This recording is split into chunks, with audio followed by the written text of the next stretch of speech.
সেটা হবে অপবাদ দেওয়া, বদনাম দেওয়া।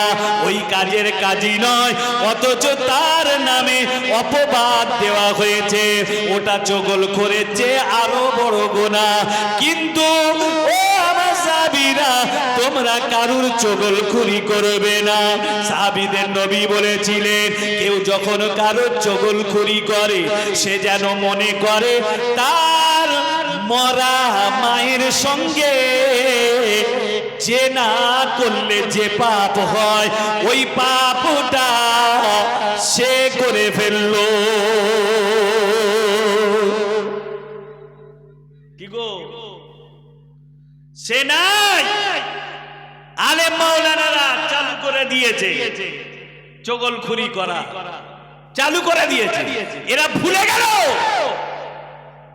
সমাজের কাছে মেসেজ যাচ্ছে মুসলমানদের ধর্মের ভিতরে গন্ডগোল হচ্ছে, তোমাদের জন্য আমাদের শুনতে হবে। এই আমাদের ধর্মে গন্ডগোল আছে, কথা বলেন কেন? তাহলে তোমরা এমন করছো, সোশ্যাল মিডিয়ায় গিয়ে তোমরা এমন ঝড় ওড়াচ্ছ, এতে করে অন্যান্য ধর্মের মানুষদের কাছে আমাদের হেয় প্রতিপন্ন হতে হচ্ছে যে মুসলমানদের ভিতরে গন্ডগোল হচ্ছে, ধর্মের ভিতরে ঝামেলা লেগেছে। কেন এটা? একজন আলেম স্টেজে উঠে আরেকজন আলেমের বিরুদ্ধে নাম ধরে চগলখুরি শুরু করছিল। এ কি কথা? আলেম সমাজের ব্যাপার আলেমদের কাছে, তা এই সাধারণ মানুষের কাছে কেন? এখানে হবে কেন? এরা তো সব আমার দাদা পীরের ভক্ত মুরিদ, এদের কাছে তো সব কথা বলার দরকার। তোমাদের ঝামেলা তোমরা মেটাও, আমরা কিসে ভালো হব, আমরা কিসে জান্নাত পাবো, আমরা কোন আমলে ইবাদত করব, এটা আমাদের শোনান, আমাদের বলুন, আপনারা জানেন। আমাদেরকে কি গো, বুঝে আসছে আমার কথা? তাই তো নাকি? আবার পরক্ষণে রসুল আমার বলেছে, যদি তোমরা মরা ভাইয়ের গোশত খেতে চাও, তাহলে কারুর বিরুদ্ধে তোমরা চগলখুরি করো, কথা বলো। মরা ভাইয়ের গোশত তোমরা কেউ খেতে চাও? সাহাবীরা বললেন, হুজুর না, খবরদার, তাহলে চগলখুরি থেকে তোমরা হেফাজত হও। কি অবস্থা! আস্তে আস্তে দিনের পর দিন আমাদের অধঃপতন হতেই চলেছে, সমাজের কাছে আমরা খারাপ হয়ে যাচ্ছি। তো যাক, যে কথা হাদিস শরীফ বলছিলাম, চুপ করে বসো। রাত তো বেশি হয়নি, বেশি রাত হয়ে গেছে নাকি? আমরা যখন জলসা থেকে ফিরি, এই কি বলে হাটাল থেকে, ফটিকগাছির দিক থেকে, মাকালহাটির দিক থেকে যখন কোনো সময় রাস্তা দিয়ে যাই, তখন তো দেখি রাত 2টো 2:30, তখনও ছেলেরা ঘোরে। এই মসজিদ তলার আশপাশে রাস্তার এই ধারগুলো সব ছেলেরা দেখি ঘোরাঘুরি করে। রাত তো বেশি হয়নি এখন, আমরা তো যাওয়া আসা করি, দেখি। কখনো সময় বিদ্যাপাড়ায় জলসা করে হয়তো বাগান গোড়াতে বেরোচ্ছি, যাই তো রাস্তাতে দেখতে পাই না। ছেলেরা তো জাগে, রাত্রিরে থাকে। তা আপনাদের অসুবিধা হচ্ছে না তো? হ্যাঁ, শোনেন, আস্তে আস্তে আগিয়ে যায়। আমার রাসূলুল্লাহ সাহাবী হুজুরের জন্য নবী আমার সাহাবী হুজুর করলেন কি, একটা লাকড়ি কঞ্চিকে হাতে করে রাসূলুল্লাহ নিয়ে মসজিদে নববীতে উঠেছে। আল্লাহর নবী বলেছেন, বাবা ও কাতাদা, তুমি বাড়িতে যাবে বাবা, আমি রাসূলুল্লাহ তোমাকে একটা লাইট দেব, ওই লাইট আমার দেবার মতো নাই। আজ থেকে 15 বছর আগে, 1500 বছর আগে আমার রাসূলুল্লাহর কাছে লাইট ছিল না, ওই সময় কারেন্ট ছিল না, এমার্জেন্সি ছিল না, চার্জার লাইটও ছিল না। আমার রাসূলুল্লাহ কঞ্চিটাকে হাতে করে নিয়ে আমার নবী মসজিদে নববীতে উঠে বললেন, ওই লাইটটা হাতে করে নিয়ে সাহাবী হুজুরের দিকে লক্ষ্য করলেন, ও বাবা সাহাবী, আমি রাসূলুল্লাহ তোমাকে এই লাইটটা দিলাম, এই লাইটটা হাতে করে নিয়ে যাও, এটা তোমাকে আলো দেখাবে। ও ভাইজানেরা, কি লাইট দিয়েছিলেন? ব্যাটারিওয়ালা নয়, চার্জার লাইট নয়, আমার নবী একটা লাকড়ি কঞ্চি হাতে করে দিলেন। আর সাহাবীকে বলেছিলেন, বাবা সাহাবী, এই লাকড়িটা তোমাকে আলো দেখাবে। 10 কদম যাওয়ায় সামনের দিকে যত দূর যাবে, 1 পা 2 পা 3 পা 5 পা 10 পা ফেলে যত দূর পর্যন্ত 10 পা চলে যাবে, ওই 10 পা পর্যন্ত সামনের দিকে তোমাকে আলো দেখাবে। আবার পিছন দিকে 10 পা চলে যাবে, পিছন দিকে 10 পা যেতে যত দূর পর্যন্ত, ওই পর্যন্ত তোমাকে আলো দেখাবে। জোরে বলে। এটা কঞ্চি হাতে করে রাসূল দিয়েছেন, এটা ধরো নিয়ে যাও। কি গো, আলো দেবে তো না দেবে না? একটু সবাই মিলে বলে না, এটা ইমানদারের কথা, এটা নবীর উম্মতের কথা নয়। আলো দিতেই হবে, এটা বলতে হবে। কি করতে হবে? দিতেই হবে। যদি না দেয়, দেবে। এই জন্যই তো আমরা বলি নবীর কথা, নবীর কথা, নবীর কথা গোয়াকে আমার আল্লাহ পাকেরই কথা। জোরে বলুন। শুধু বোঝার জন্য একটু ধরিয়ে দিচ্ছে, যাতে মাথায় ভালো করে ঢোকে।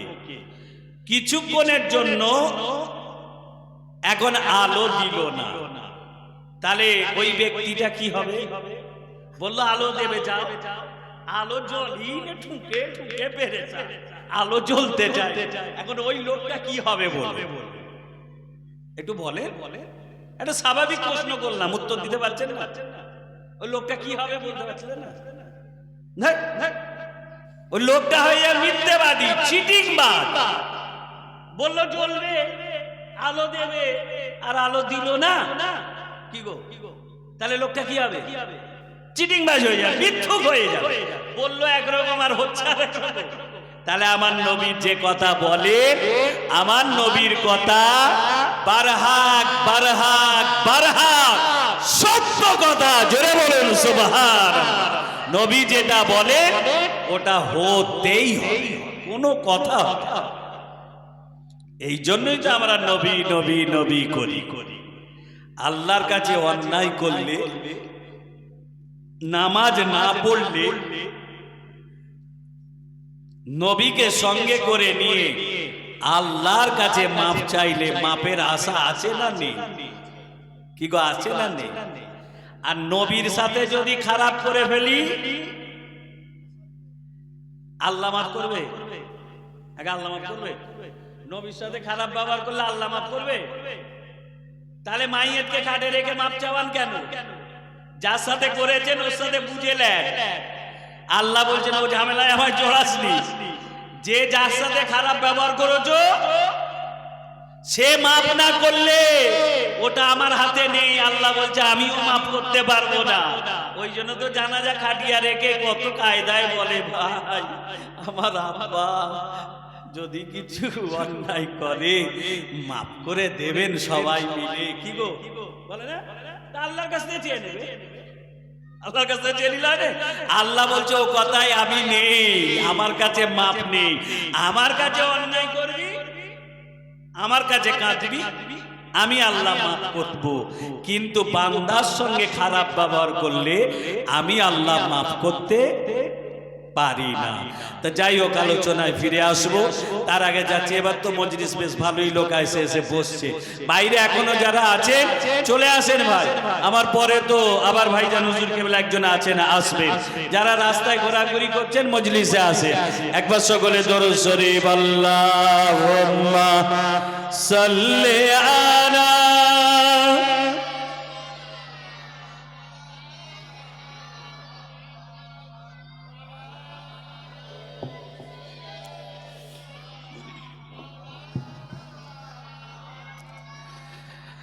কাজিরাটির যুবক বন্ধুরা,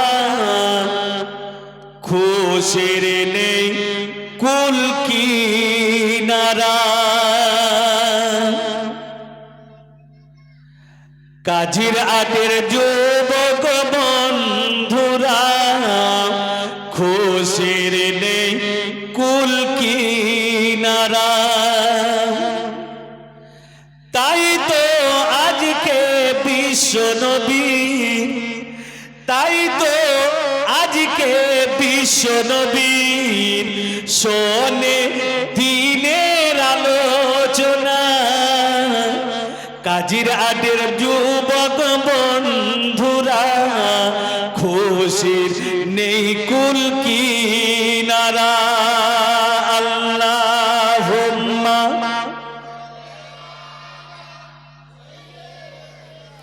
আরো জোরে মাওলানা।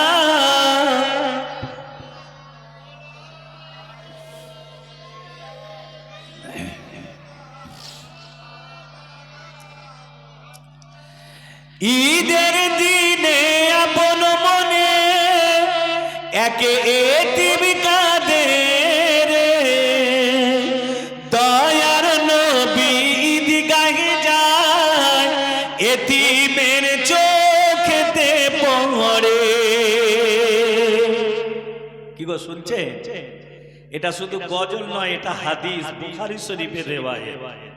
ভালো করে শুনুন, বুঝতে পারবেন। নবী আমার ঈদের নামাজ পড়তে যাচ্ছিলেন ঈদগাতে, কি গো, আর দেখলেন রাস্তার ধারে রাসূলুল্লাহ একটা বাচ্চা ছেলে বসে বসে কাঁদছে। শোনেননি ভাই? একটা বাচ্চা ছেলে ঈদের ময়দানে রাস্তার ধারে বসে বসে কাঁদছে। নবী আমার ঈদের নামাজ পড়তে যাচ্ছে, দেখলেন বাচ্চাটা রাস্তার ধারে ধুলাবালি খারাপ কাপড় চোপড় পরে, ঈদের দিন বলে কথা, ওই বাচ্চাটা কান্নাকাটি করছে। শুনুন গজলটা ভালো করে, একই বলা হয় নাতে রাসূল সাল্লাল্লাহু আলাইহি ওয়াসাল্লাম। যার পিছনে আমার রাসূলের গুণকীর্তন থাকবে তাকেই বলা হবে নাতে রাসূল।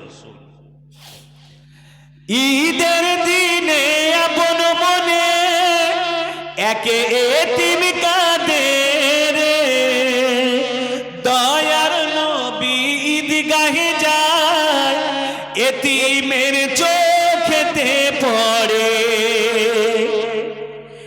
এতিমকে দে পাগল পারা, এতিমকে দে পাগল পারা, বলে আমি মা বাপ হারা। কাজিরাটের যুবক বন্ধুরা, খুশির নেই কুল কিনারা। তাই তো আজকে বিশ্ব নবীর, তাই তো আজকে বিশ্ব নবীর শোনে দিনের আলোচনা। কাজিরাটের যুবক বন্ধুরা, খুশির নেই কুল কিনারা। আল্লাহুম্মা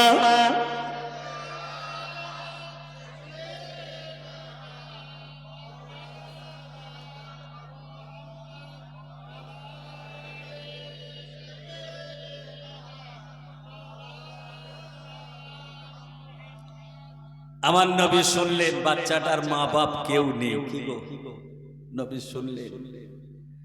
আগে নবী বললেন তোর মা বাপ নেই তো আমি নবী কি করব? আগে নবী এ কথা বলতে পারে?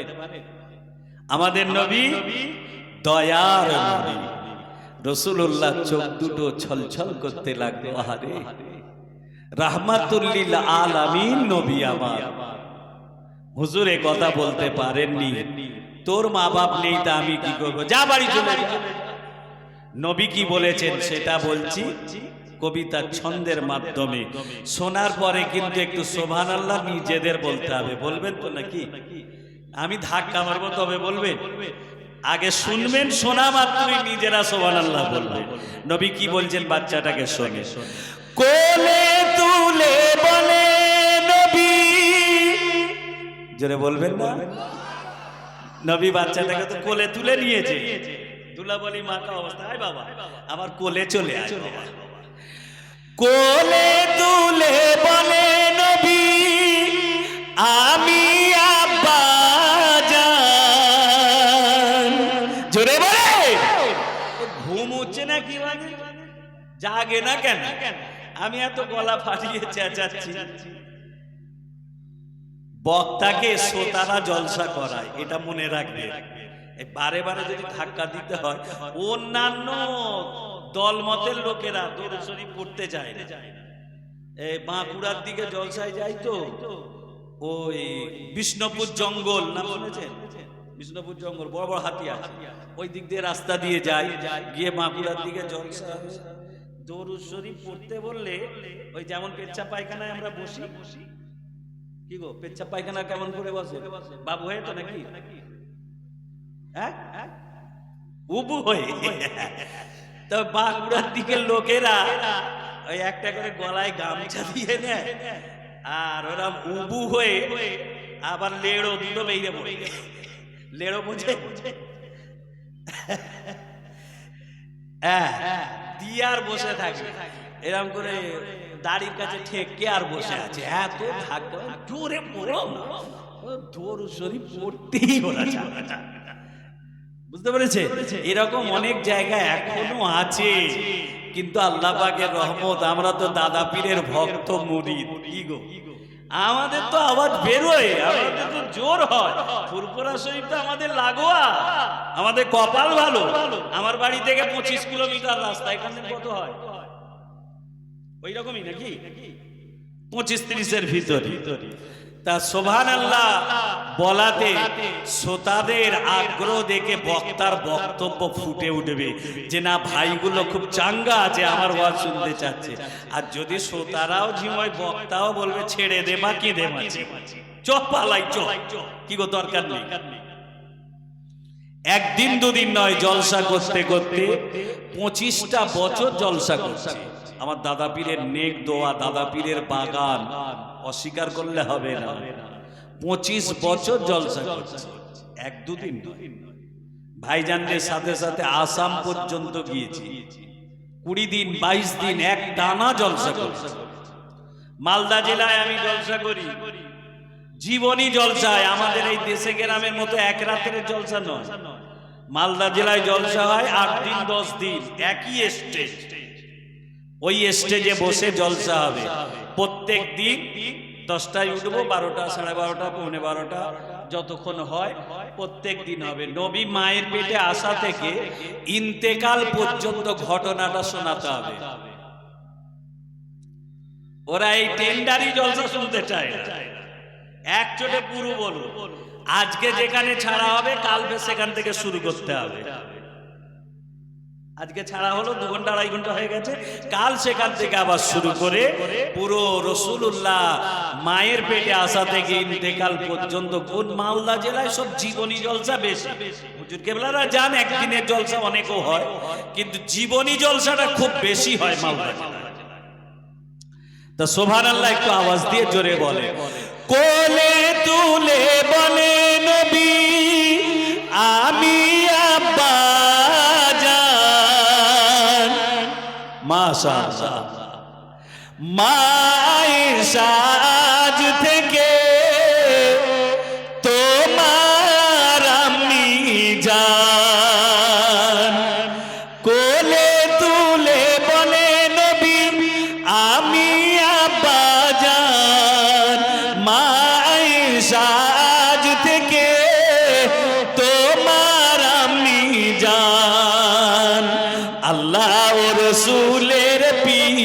পিয়ারা, আল্লাহ ও রসুলের পিয়ারা। কারা গো? কাজীর আটের ছেলেরা। জোরে বলে, খুশি নয় আরো জোরে বলবেন না? আল্লাহ ও রসুলের পিয়ারা, কাজীর আটের ছেলেরা, কাজীর আটের যুবক বন্ধুরা, খুশির নেই কুল কিনারা। আল্লাহুম্মা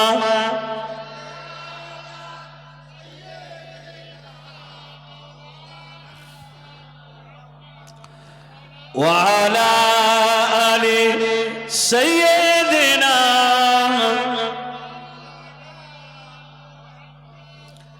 সাহাবী হুজুর লাঠিটা নিয়ে রসুলের উপরে কতটা অগাধ বিশ্বাস, হাতে করে নিয়ে টুকটুক করে আগিয়ে যাচ্ছে।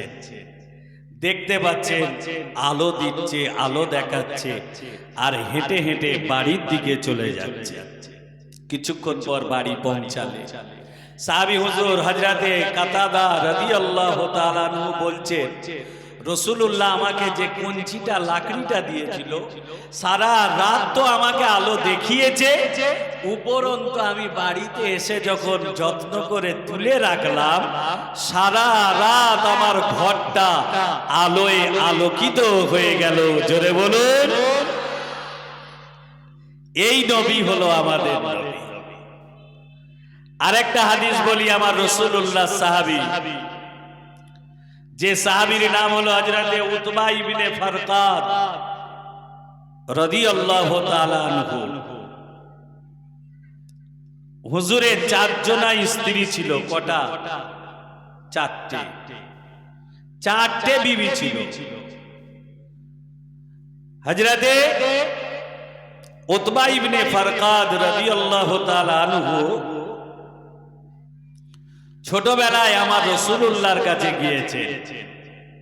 শরীরটা বড্ড খারাপ, কঠিন একটা রোগ হয়েছে। এই রোগ হওয়ার পরে অনেক ডাক্তার, হাকিম, কবিরাজ দেখানো হয়েছে, কারোর কাছে ভালো হয়। সাহাবী হুজুর বর্ণনা করেন, আমার আম্মা জান একটা সময় আমাকে সঙ্গে করে নিয়ে মদিনায় রাসূলুল্লাহর কাছে পৌঁছালেন। আমার আম্মা আমার নবীকে বড্ড ভালোবাসতেন, তাই আমার আম্মা জান আল্লাহর নবীর কাছে আমাকে সঙ্গে করে নিয়ে রাসূলুল্লাহর কাছে উপস্থিত হয়ে যান। আল্লাহর নবী জিজ্ঞাসা করলেন, ও বুড়ি মা, কি খবর মা? বাচ্চাকে আমার কাছে কেন এনেছো? মা ওই সময় বলেছিলেন, ইয়া রাসূলুল্লাহ, হুজুর আমার ছেলেটা কঠিন একটা রোগ ব্যাধি হয়েছে। হুজুর গো, অনেক ডাক্তার দেখালাম, অনেক কবিরাজ, অনেক হাকিমকে দেখিয়েছি, হুজুর কেউ ভালো করতে পারলো না। ইয়া রাসূলুল্লাহ, আপনি ছাড়া আমার আর কেউ নাই। আল্লাহর নবী বলেছিলেন, ঠিক আছে মা, আমি রাসূলুল্লাহ দেখছি তোমার ছেলেটার কি রোগ হয়েছে, আমি রাসূলুল্লাহ একটু দেখবো মা, তোমার ছেলের জামা কাপড়গুলো খুলে দাও। উতবা ইবনে ফারকাদের জামা কাপড় খোলা হয়ে গেল। আল্লাহর নবী হুজুর আমার দুটো হাতে বিসমিল্লাহির রহমানির রহিম বলে আমার নবী দুটো হাত হাতে ফু দিলেন, দুটো হাতে ফু দিয়ে তালি মারলেন। নবী আমার হাতটাকে নিয়ে উতবা ইবনে ফারকাদের মাথার উপর থেকে বুলাচ্ছেন। হাতটা বুলাতে বুলাতে নাকের উপর দিয়ে মুখের উপর দিয়ে গলা পর্যন্ত চলে গেল।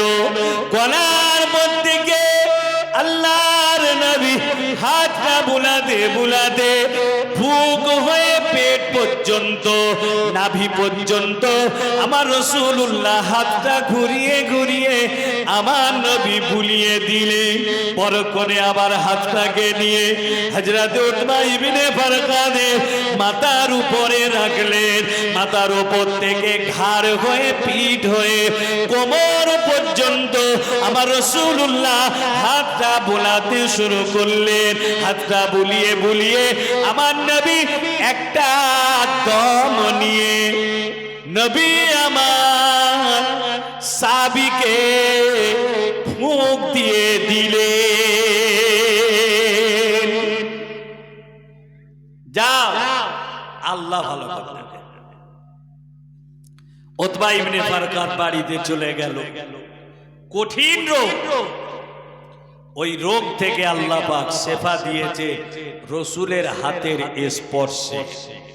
শুধু তাই নয়, হাদিস শরীফের ভিতরে এসেছে আমার রসুলের হাতের স্পর্শ সাহাবী হুজুরের গায়েতে যে বুলিয়েছিলেন, নবীর হাত বুলানোর পরিপ্রেক্ষিতে উতবা ইবনে ফারকাদের শরীরে একটা আপনা আপনি ভাবে খুশবু বেরোতো। জোরে বলুন আহা।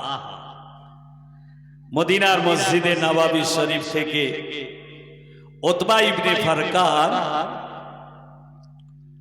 বাড়ির দিকে গেলেন। চারজনা বিবিরা সবাই সাজুগুজু করে, স্বামী আসবে, প্রাণের স্বামী। চারজন বউ, একজন স্বামী। কি গো, প্রত্যেকজনই চায় আমার কাছে আমার স্বামী আজকে রাতটা থাকবে। কম্পিটিশন করে স্বামীর জন্য সব সাজাগোজা করলে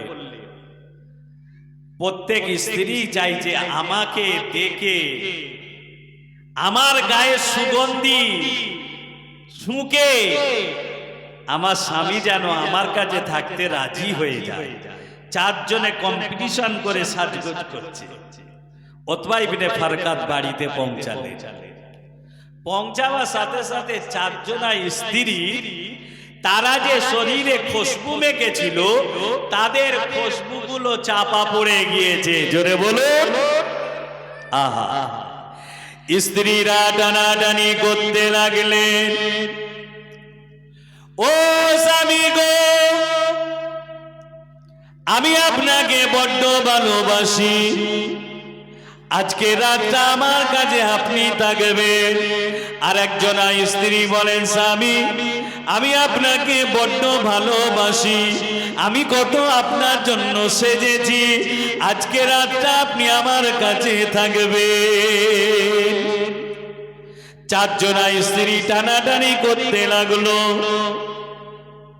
উতবা ইবনে ফারকাত চারজনা স্ত্রীকে বলেছিলেন, বিবিরে তোমরা টানাটানি করো না, আমি উতবা ইবনে ফারকাত আমি যেখানে ছিলাম সেখানেই চলে যাব, আমি তোমাদের কারোর কাছে থাকবো না, তোমাদের জানেতে সবর নাই। আমি রাসূলুল্লাহ মদিনার মসজিদে নববী শরীফে আমার নবী যে জায়গাতে থাকতেন ওই জায়গাতে আমি চলে যাব। মদিনার মসজিদে নববী শরীফে একটা পাশেতে যে জায়গাটা 1 ফুট কিংবা 1.5 ফুটের মতো উঁচু, হাজী সাহেবরা জানতে পারবেন মদিনার মসজিদে নববী শরীফের ভিতরে ওই জায়গাটা রয়েছে, যে জায়গাটার নাম হলো আহলে সুফার সাহাবীদের জায়গা। হযরত উতবা ইবনে ফারকাত মদিনার মসজিদে নববী শরীফে বিবিদেরকে ফেলে রেখে আহলে সুফায় চলে আসলেন।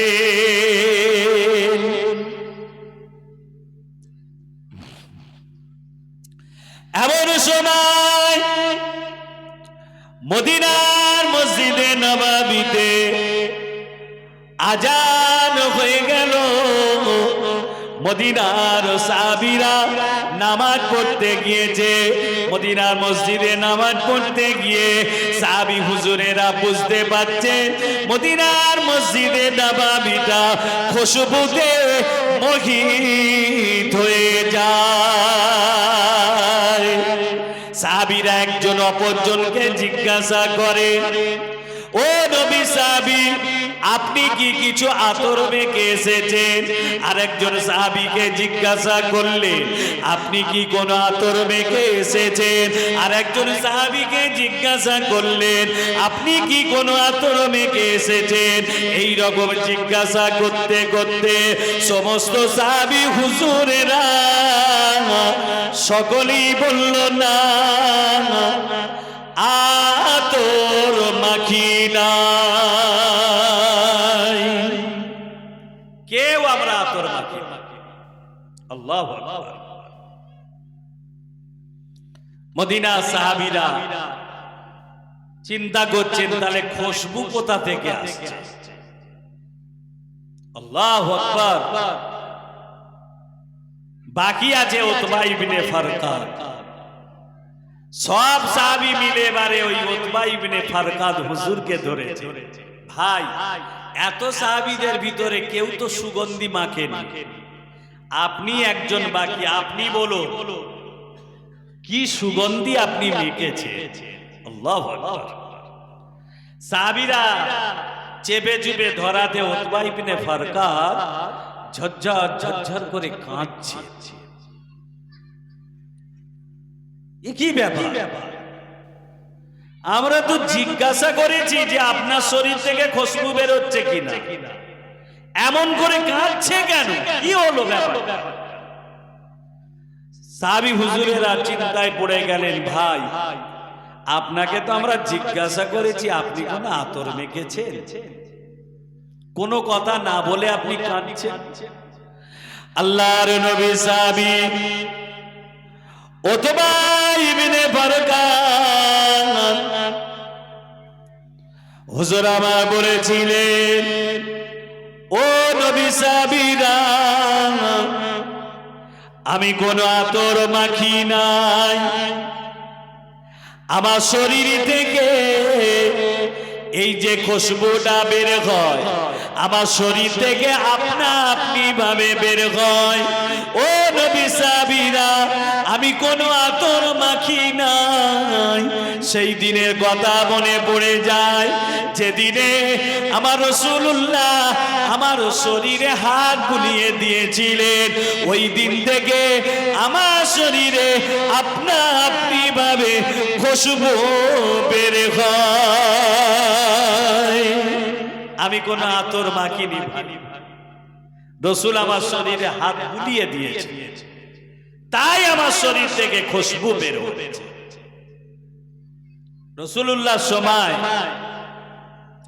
সাহাবীদের ভিতরে একটা প্রথা চালু হলো, বড় বড় চুল রাখতে শুরু করলো। হাদিস পাক ভালো করে শোনে, বড় বড় চুল রাখতে শুরু করলো। আমাদের দেশে গ্রামেও ছেলেরা নানান ডিজাইন চুল করে। কি করে? হ্যাঁ, কেউ সাইডে ছোট করে দেয়, উপরে মুরগির মতো একটা কি বলে, এই তো সামনে ঈদ আসছে, নবীর উম্মত, রোজা কাটলি তো ঈদ,